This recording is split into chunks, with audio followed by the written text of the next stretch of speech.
She didn't raise her voice. She didn't insult you. But the sentence she just said quietly rewired how she will treat you forever. I want you to listen to me as if we're sitting across from each other. No cameras, no ego, no performance.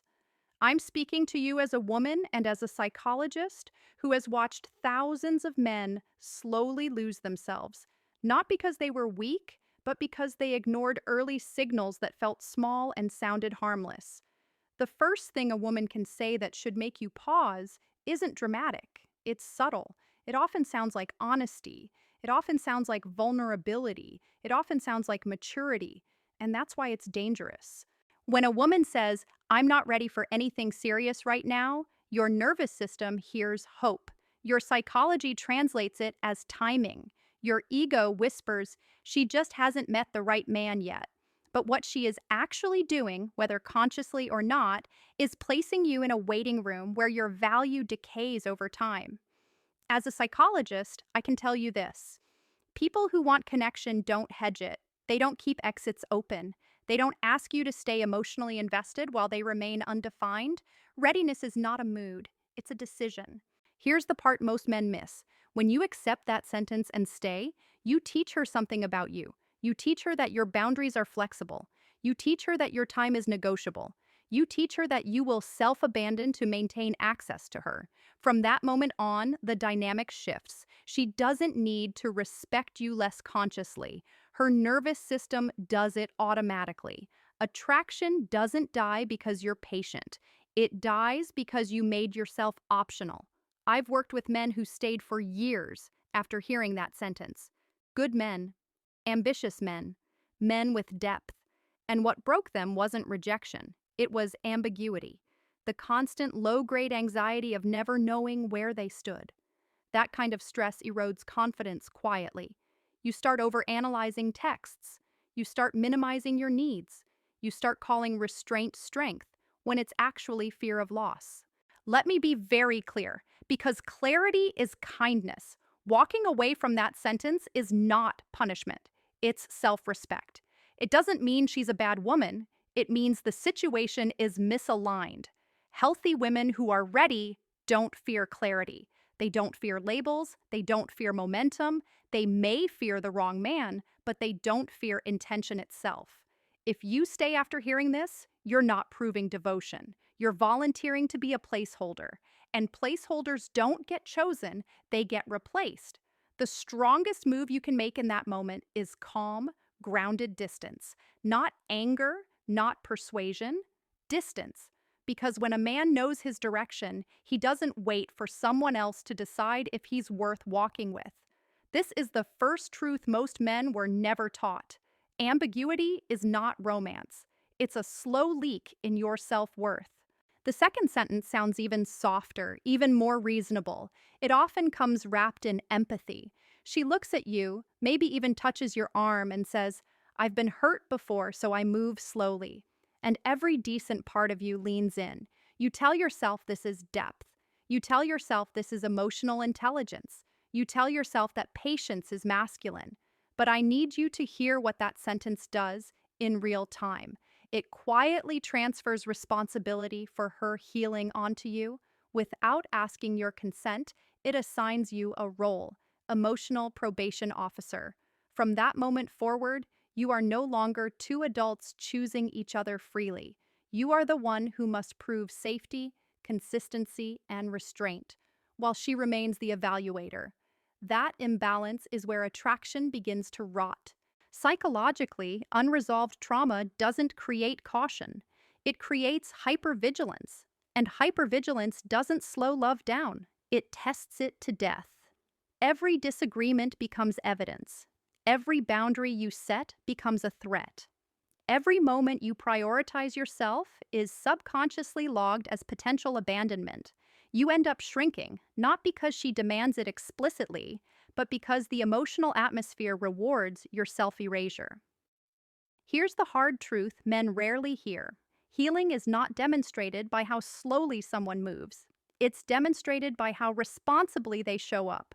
A woman who has processed her past may still move thoughtfully, but she doesn't make you pay for the crimes of men who came before you. She doesn't keep you in emotional debt for damage you didn't cause. She doesn't frame basic relational effort as something you must earn indefinitely. When a woman tells you she's been hurt and therefore needs you to accept confusion, inconsistency, or distance, your empathy becomes the very thing that traps you. You start justifying behavior that doesn't meet your needs. You silence your instincts because you don't want to seem insensitive. Over time, you confuse endurance with loyalty. But endurance without reciprocity is not love, it's self betrayal.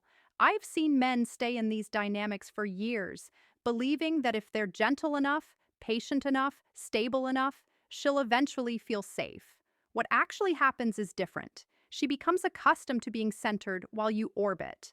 Her nervous system stabilizes, yes, but around your sacrifice. And when she finally feels ready, it's often not with the man who carried the weight. It's with someone new, someone unburdened by the history of emotional labor. Walking away from this sentence doesn't make you cold, it makes you honest. You are allowed to want a woman who is responsible for her own healing. You are allowed to want a relationship where both people risk vulnerability together, not one at a time, not conditionally. You are allowed to say silently or aloud, I respect your past, but I will not live inside it. This is a psychological law, not an opinion. Unresolved pain seeks control, not connection. And when you mistake one for the other, you don't save her. You slowly disappear yourself. Section 3. The third sentence is the most deceptive because it flatters your ego while eroding your position. She says, You're different from other men. And something in your chest lights up. Finally, recognition, relief, meaning. But as a psychologist, I need you to slow down right here because this sentence is rarely about you. It's about contrast, and contrast is unstable. When a woman frames you as different, she is unconsciously placing you outside the category of men she feels raw attraction toward. You become safe, reasonable, emotionally available. In other words, you become the exception that proves the rule. The problem is that desire doesn't grow in exceptions, it grows in polarity. And polarity requires tension, not reassurance. Not. Men hear this sentence and interpret it as exclusivity. Women often mean it as emotional differentiation. You are no longer being evaluated as a potential partner in the present. You are being compared to ghosts from her past. And comparison is a losing game because you're not competing with real people. You're competing with unresolved narratives. Psychologically, this sentence often signals a split. One part of her wants connection and stability. Another part of her is still wired to chaos, intensity, or emotional unpredictability. When she says you're different, she may genuinely appreciate you. But appreciation is not attraction's twin. Respect does not automatically create desire. And when men confuse the two, they overinvest where there is no pull. Here's what happens next, and I want you to see it clearly. You start leaning further into being different. You become more accommodating, more understanding, less challenging. You suppress your edge because you don't want to resemble the men who hurt her. But by doing that, you slowly drain the polarity that makes intimacy alive.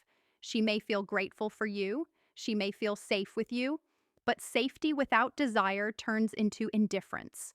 I've had women say in therapy, with genuine confusion, he was perfect on paper, but I just didn't feel it.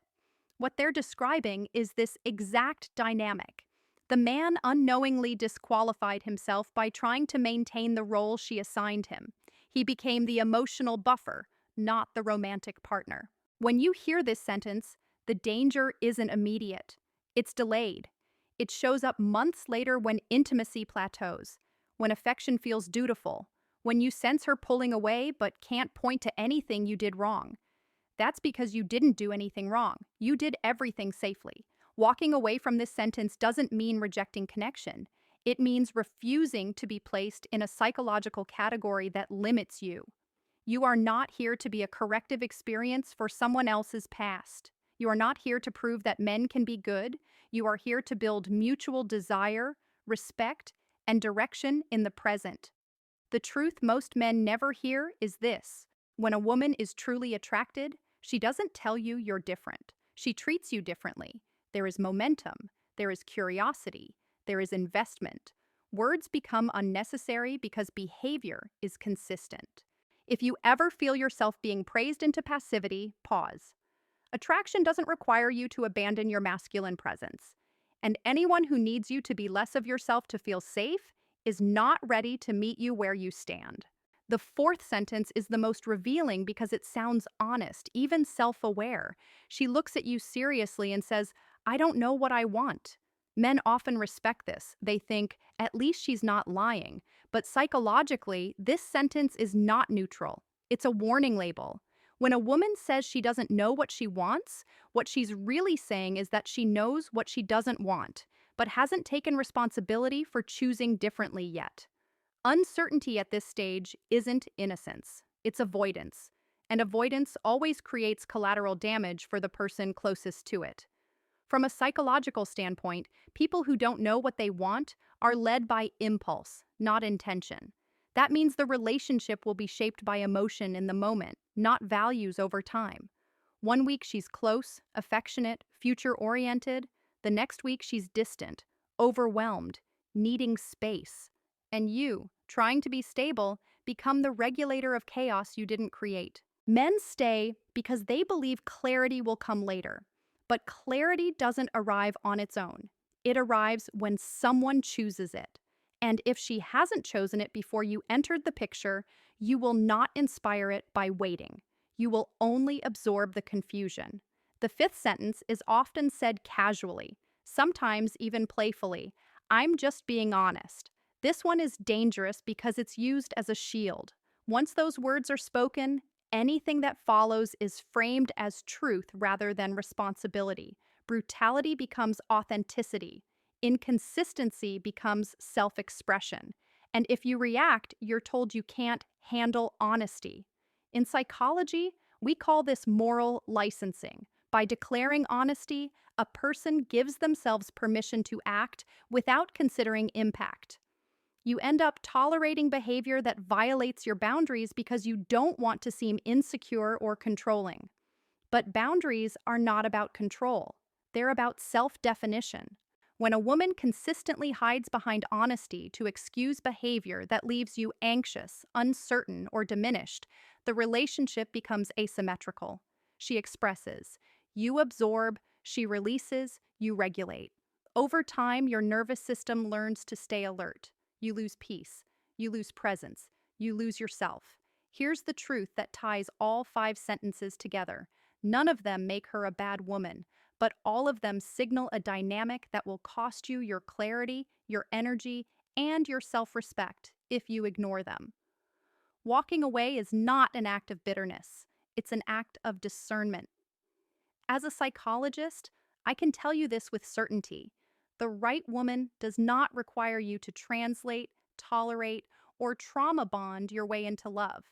She meets you with direction, not confusion, with accountability, not excuses, with consistency, not riddles.